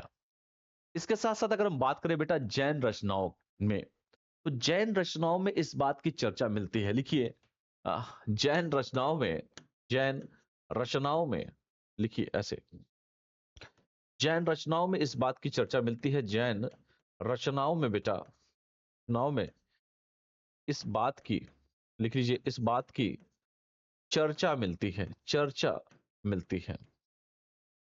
जैन रचनाओं में बेटा इस बात की क्या मिलती है? तो इस बात की बेटा चर्चा मिलती है। सबको क्लियर है? तो जैन रचनाओं में इस बात की चर्चा मिलती है कि अजातशत्रु ने महाशिला कंटक, लिखिए अजातशत्रु ने जो है, ये अजातशत्रु ने महाशिला कंटक, महाशिला कंटक तथा, लिख लीजिए, ये अजातशत्रु जो था वो महाशिला कंटक तथा, लिख सकते हैं, रथ मूसल जैसे हथियारों के माध्यम से, रथ मुथल जैसे हथियारों से, रथ मूसल जो है बेसिकली मूसल कहा जाता है, रथ मूसल जैसे हथियारों के, अगर हम बात करें बेटा, माध्यम से वैशाली को युद्ध में पराजित किया, हथियारों के माध्यम से वैशाली को युद्ध में पराजित किया, युद्ध में, देख लीजिए, युद्ध में क्या किया, युद्ध में इसने पराजित किया वैशाली को, युद्ध में बेटा, तो इसने युद्ध में क्या किया, इसे पराजित किया। सबको क्लियर है? महात्मा बुद्ध का परिनिर्वाण, लिख लीजिए, महात्मा बुद्ध का, इसी में अगर हम बात करें बेटा, तो महात्मा बुद्ध, चूंकि आप सभी जानते हैं कि 4 बौद्ध संगीतियां हुई, तो प्रथम बौद्ध संगीति का जो अगर हम बात करें तो लिख लीजिए महात्मा बुद्ध का परिनिर्वाण, लिख लीजिए महात्मा बुद्ध का परिनिर्वाण, महात्मा बुद्ध का बेटा परिनिर्वाण की बात करें, आजाद शत्रु के शासन काल में हुआ, लिखिए, आजाद शत्रु के शासन काल में हुआ, शासन काल में हुआ, आजाद शत्रु के बेटा शासन काल में हुआ, और उसके उनके निधन के बाद राजगृह में, इनके निधन के बाद, ऐसे लिखिए, प्यार से लिखिए, निधन के बाद राजगृह में, इनके निधन के बाद बेटा राजगृह में प्रथम बौद्ध परिषद का आयोजन किया गया, लिखिए, प्रथम बौद्ध परिषद का आयोजन किया गया, प्रथम बौद्ध परिषद का आयोजन किया गया, आयोजन किया गया। आजाद शत्रु का पुत्र उदयन, अजात शत्रु का जो पुत्र है बेटा, लिखिए, अजात शत्रु का पुत्र, क्या नाम था, उदयन, तो लिख लीजिए अजात शत्रु का जो पुत्र था बेटा उदयन, 460 से 444 ईसा पूर्व, 460 से 444 ईसा पूर्व,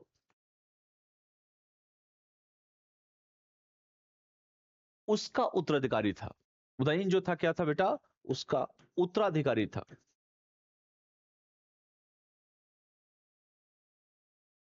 उत्तराधिकारी था। उदयन ने गंगा तथा सोन नदियों के संगम पर, लिखिए, उदयन ने, जो उदयन था उत्तराधिकारी, लिख लिया, उदयन ने गंगा तथा सोन नदी के संगम पर, गंगा था बेटा सोन नदी के संगम पर, पटना, जिसे हम पाटलिपुत्र में, किले का निर्माण किया, पाटन, पाटन बोलूं अगर तो पाटलिपुत्र समझिए, पटना समझिए, पाटलिपुत्र में किले का निर्माण किया, किले का निर्माण किया, किले का क्या किया बेटा, तो इसने निर्माण किया, ये भी कह सकते हैं। तो अपनी राजधानी राजगृह से पाटलिपुत्र हस्तांतरित की, तथा अपनी राजधानी, राजधानी कहा बेटा, पाटलिपुत्र से, पाटलिपुत्र से अपनी राजधानी, लिख लीजिए, पाटलिपुत्र से कहां ट्रांसफर किया, तो पाटलिपुत्र से, राजगृह से जो है, अपनी राजधानी जो है राजगृह से, राजगृह से पाटलिपुत्र क्या किया बेटा, ट्रांसफर कर दिया, हस्तांतरित किया, ट्रांसफर किया, ट्रांसफर, ये भी कह सकते हैं। उदयन के उत्तराधिकारी अनिरुद्ध मुंडक का नागदर्शक था, ये सब आप सभी जानते भी होंगे, ठीक है। इसके बाद कुछ वंश का शासन आया, लिखो शिशुनाग वंश, ठीक है, लिखिए शिशुनाग वंश, ये भी कलाकार था, लिखिए शिशुनाग वंश, शिशुनाग वंश, शिशुनाग वंश के बारे में अगर हम बात करें बेटा, तो इसका संस्थापक था शिशुनाग, इस वंश का संस्थापक, ये संस्थापक था, संस्थापक था, पहला पॉइंट। 412 से 344 तक था, बेसिकली 412 से 344 तक था ये, ईशा पूर्व, लिख लीजिए ईशा पूर्व, सबको क्लियर है? राजधानी वैशाली हस्तांतरित की, राजधानी वैशाली ट्रांसफर, वैशाली ट्रांसफर, राजधानी बेटा वैशाली ट्रांसफर। इन्होंने अवंती को पराजित कर, शिशुनाग ने अवंती को पराजित कर, पराजित कर, अवंती को पराजित कर मगध साम्राज्य का हिस्सा बनाया। किसका बनाया बेटा? मगध साम्राज्य का हिस्सा बनाया। मगध साम्राज्य का क्या बनाया? तो हिस्सा बनाया। क्योंकि सारे मुद्दों पर हम बात कर ही रहे हैं बेटा, तो मगध साम्राज्य का क्या बनाया? हिस्सा बनाया। क्योंकि मैं बात कर रहा था कालाशोक, इसके बाद ठीक है, मगध शिशुनाग के बाद जो है अगर बात करें कालाशोक आता है। क्योंकि लिख लीजिए अगर किसी को लिखना हो तो पहले शिशुनाग आता है, शिशुनाग के बाद आता है बेटा कालाशोक, लिख लीजिए कालाशोक। और कालाशोक के बाद कौन आता है? लिख लीजिए कालाशोक के बाद बेटा नंदी वर्धन और महानंदी, लिख लीजिए नंदी वर्धन। और नंदी वर्धन के बाद कौन आता है बेटा? वो महानंदिन, लिख लीजिए महानंदिन। ये प्रोसेस है, ये प्रोसेस में आ रहे हैं सब, ठीक है, ये याद रखिएगा। तो ये शिशुनाग वंश के बारे में जो मैं चर्चा किया, उसके बाद कालाशोक जो है शिशुनाग का उत्तराधिकारी बनता है। जो लिख लीजिए यहां पर कालाशोक जो है, कालाशोक जो है शिशुनाग का उत्तराधिकारी बना, शिशुनाग का उत्तराधिकारी बना, लिख लीजिए उत्तराधिकारी बना, उत्तराधिकारी बना। तो ये भी पॉइंट कर सकते हैं कि शिशुनाग जो था वो कालाशोक का क्या बना? उत्तराधिकारी बना। और इसने अपनी राजधानी वैशाली से पाटलिपुत्र हस्तांतरित की। राजधानी कहा कि नहीं नहीं नहीं, वैशाली नहीं, वैशाली से पाटलिपुत्र। चलो भैया, वैशाली से पाटलिपुत्र ट्रांसफर, वैशाली से बेटा पाटलिपुत्र ट्रांसफर कर दिया। बात समझ में आया ना? ये जानता था कि ये भी कलाकार आदमी है। और कालाशोक के समय में ही जो है द्वितीय जो है अगर हम बात करें बेटा, तो कालाशोक के समय में ही जो है सेकंड बौद्ध परिषद का आयोजन वैशाली में हुआ था। लिख लीजिए कालाशोक के समय ही, कालाशोक जो था इसी के शासन काल में, लिख लीजिए जो द्वितीय बौद्ध संगीति का आयोजन, द्वितीय बौद्ध संगीति का आयोजन, द्वितीय बौद्ध संगीति का आयोजन कहाँ हुआ था बेटा? वैशाली में, वैशाली में हुआ था। द्वितीय बौद्ध संगीति का आयोजन कहाँ हुआ था बेटा? तो वैशाली में हुआ था। ठीक है, ये भी कर सकते हैं। और 385 ईस्वी में चूंकि वैशाली में हुआ था, और शिशुनाग वंश के अंतिम शासक की हत्या हो जाती है, और महापद्म ने जो है नंद वंश की स्थापना किया। इसकी फिर शिशुनाग कालाशोक की बात अगर हम बात करें, जो मैंने कहा कि कालाशोक जो है शिशुनाग वंश के बेसिकली बाद अगर हम बात करें बेटा, तो हमने कहा भी कि शिशुनाग वंश के अंतिम शासक की हत्या कर जो है महापद्रम ने जो है कह सकते हैं कि शिशुनाग वंश के, देख लीजिए शिशुनाग वंश के अंतिम शासक की हत्या कर, ठीक है, हत्या कर, शिशुनाग वंश के बेटा अंतिम शासक की हत्या कर महापद्म नंद ने, महापद्म नंद ने, लिख लीजिए महापद्म नंद ने क्या किया बेटा? 345 ईसा पूर्व में नंद वंश की स्थापना की। 345 ईसा पूर्व में नंद वंश की स्थापना की। नंद वंश की क्या की बेटा? तो नंद वंश की स्थापना की। इस पॉइंट को भी आप लोग लिख सकते हैं। अगला लिखिए जो हम लिखवाएंगे आप सभी को, वो है नंद वंश। 345 से 321 ईसा पूर्व, लिखिए नंद वंश, नंद वंश 345 से 321 ईसा पूर्व, नंद वंश लिखिए 345 से 321 ईसा पूर्व। ये कह सकते हैं कि प्रथम जो है गैर क्षत्रिय शासकीय वंश, प्रथम गैर क्षत्रिय शासकीय वंश, प्रथम गैर क्षत्रिय शासकीय वंश कह सकते हैं। नंद वंश ने चौथी शताब्दी ईसा पूर्व में, लिखिए चौथी शताब्दी ईसा पूर्व में चौथी शताब्दी ईसा पूर्व में अगर हम बात करें, उत्तर भारत में शासन किया। कहा? उत्तर भारत में शासन किया। उत्तर भारत में बेटा क्या किया इसने? तो इसने शासन किया। बृहद सेना संगठित की। क्या किया? बृहद सेना संगठित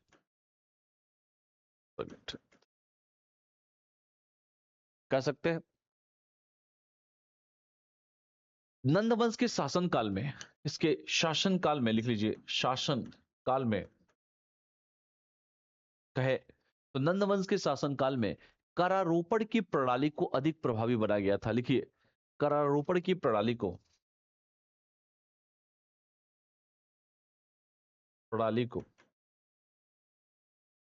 अधिक प्रभावी बनाया गया। अधिक प्रभावी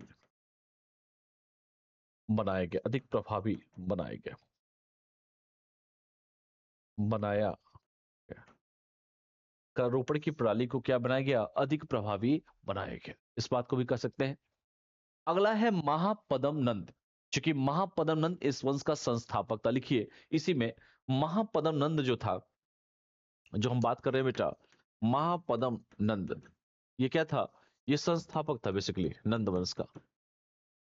ये क्या था? तो ये संस्थापक था, जिसने सरकार के बारे में हम बात करें, जो प्रसिद्ध हाथी गुम्फा अभिलेख मिलता है खारवेल में। लिखिए, प्रसिद्ध हाथी, ऐसे लिखो, हाथी हाथी गुम्फा, प्रसिद्ध बेटा हाथी गुम्फा अभिलेख जो मिलता है, तो लिखिए, प्रसिद्ध हाथी गुम्फा अभिलेख के बारे में अगर हम बात करें, जो कहां मिलता है बेटा? खारवेल में। तो प्रसिद्ध हाथी गुम्फा अभिलेख की अगर बात करें बेटा, खारवेल में कलिंग पर महानंद के अभियान की चर्चा, कलिंग पे, कलिंग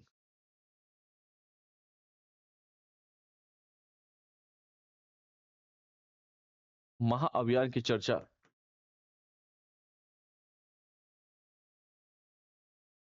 महाअभियान की चर्चा जो है, अगर हम बात करें, मिलती है।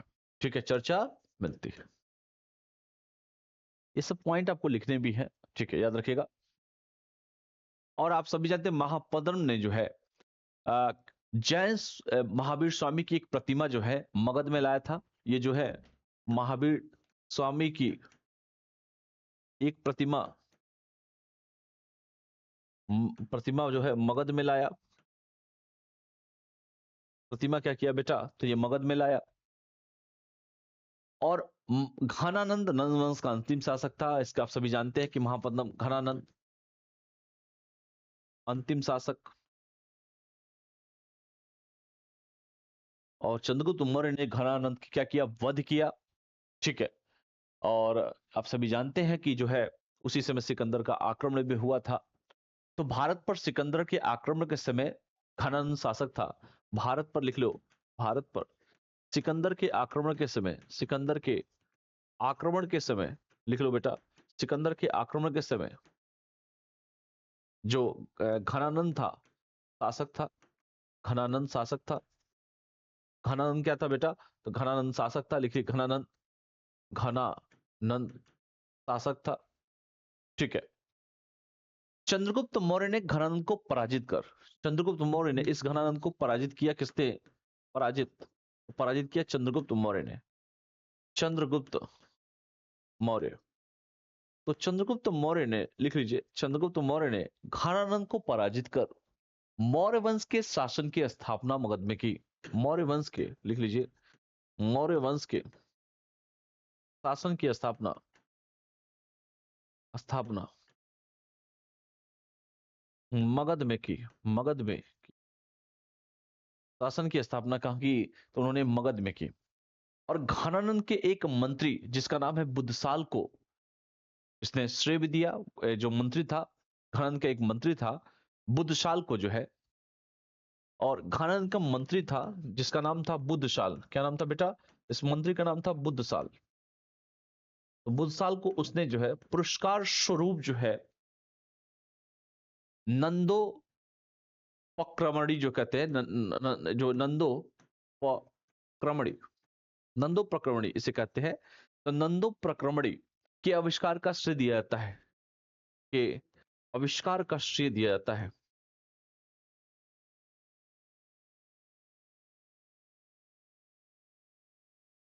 आविष्कार का श्रेय दिया जाता है। ये सब पॉइंट लिखने हैं बेटे, ठीक है, याद रखिएगा। और जो है मापन की एक मानक इकाई भी थी उस समय, ये भी कह सकते हैं कि मापन की जो है एक मानक जो क्या थी बेटा, मापन की एक मानक इकाई भी थी, ये भी कह सकते हैं मापन की, ठीक है। तो ये भी सब जितने पॉइंट्स हैं इस पॉइंट को आप इंक्लूड करना है। अगर हम बात करें बेटा, चूंकि मैंने कहा इस टॉपिक को शुरुआत करने से पहले कि हम जो मौर्य वंश तो पढ़ रहे हैं बेटा, लेकिन महाजनपद और उसके पूर्व क्या मौर्य वंश की स्थिति थी इसके बारे में हमको पढ़ना है। तो हमने क्या किया, शुरुआत महाजनपदों के सारे महाजनपद और पूर्व मौर्य वंश शासन के बारे में, इसके बारे में हमने चर्चा किया। इस सारी डायमेंशंस को देखते हुए, इस सारे जितने भी इसमें जो क्वेश्चंस थे उन सभी क्वेश्चनों को जो है हम लोगों ने इसमें क्या किया, हमने इसमें बात किया, ठीक है। तो अगर शासकों की, चूंकि मौर्य वंश में मैंने कहा भी, चूंकि जो हमने शुरुआत किया बिंबिसार, अजातशत्रु, उदयन, अनिरुद्ध, मुंडक और नागदशक से हमने चर्चा किया, ठीक है। तो ये सारी चीजें आप सभी जानते भी हैं, ठीक है। उसी समय देश में जो है अगर हम बात करें तो उसी समय देश में जो है ईरानी तथा, ठीक है बेटा, ईरानी तथा ग्रीक आक्रमण भी हुए। तो उस आक्रमणों से रिलेटेड जो है हम लोग जो है बात कर सकते हैं, ठीक है। तो इससे रिलेटेड जितने भी क्वेश्चंस थे उन क्वेश्चनों को जो है हम लोग बात करेंगे बेटा। अगर बात करें बेटा, लिखिए महाजनपद, पहला क्वेश्चन लिख लीजिए, महाजनपद लिख लीजिए, काल के प्रमुख, महाजनपद काल के प्रमुख, महाजनपद काल के प्रमुख राजनीतिक और आर्थिक परिवर्तन क्या थे? राजनीतिक और आर्थिक परिवर्तन क्या थे? आर्थिक परिवर्तन लिख लीजिए क्या थे? आर्थिक परिवर्तन क्या थे?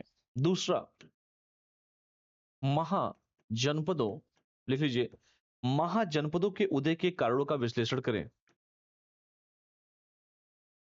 कारणों का विश्लेषण करें, विश्लेषण करें। तीसरा, महाजनपदों की शासन व्यवस्था, लिख लो बेटा, महाजनपदों की शासन व्यवस्था और प्रशासनिक संरचना का वर्णन कीजिए, और प्रशासनिक संरचना का वर्णन कीजिए।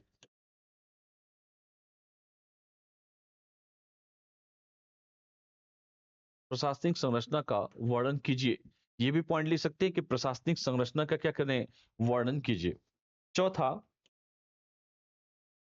गणराज्यों और, लिख लीजिए कि गणराज्यों और राज राजतंत्रीय महाजनपदों, महातंत्रीय महाजनपदों के बीच मुख्य भेद को, मुख्य भेदों की तुलना करें, मुख्य भेदों की तुलना करें, तुलना करें। और लास्ट पॉइंट लिखिए कि 16 महाजनपदों में से, महाजनपदों में से, 16 महाजनपदों में से किन्हीं 3 महत्वपूर्ण महाजनपदों की, जनपदों की तुलनात्मक अध्ययन कीजिए, तुलनात्मक अध्ययन कीजिए, तुलनात्मक अध्ययन कीजिए, ठीक है। तो ये जितने भी क्वेश्चंस हैं बेटा, इस सभी क्वेश्चनों को आपको करना है। ये सारे क्वेश्चंस काफी इंपॉर्टेंट हैं और आपके पेपर में बेटा ये सारे क्वेश्चंस आपसे पूछे जा सकते हैं। तो जो भी क्वेश्चंस मैं दिया हूं उसको अच्छे से पढ़िए, अच्छे से रिकॉल कीजिए, और उसके बाद जो है जितने भी क्वेश्चंस हैं उसको लगाने की कोशिश कीजिएगा। जितने भी 16 महाजनपदों के बारे में पढ़ाया उन सभी 16 महाजनपदों को जो है अच्छे से कवर कीजिए, या क्वेश्चन लिखा भी है कि किन्हीं 3 महत्वपूर्ण महाजनपदों की तुलनात्मक अध्ययन कीजिए। तो जो 16 महाजनपद आपको पढ़ाए गए हैं उसी में से जो है बेटा इसमें से क्वेश्चंस आपको दिए गए हैं, अच्छे से इसको कवर करिए और उसके बाद जो है इसमें प्रॉपर तरीके से जो है इस क्वेश्चंस को जो है उसको लिखने का प्रयास कीजिए। तो फिर मिलते हैं इसके जो नेक्स्ट पार्ट की जो बात अगर हम करें तो नेक्स्ट में जो है इसके बाद जो हम लोग चर्चा करेंगे वो बौद्ध तथा जैन धर्मों के बारे में हम लोग चर्चा करेंगे। तो नेक्स्ट क्लास हमारा जो होगा तो उसमें हम बौद्ध धर्म और जैन धर्मों के बारे में उसमें हम लोग चर्चा करेंगे। ठीक है, चलिए बहुत बहुत धन्यवाद। Thank you all of you.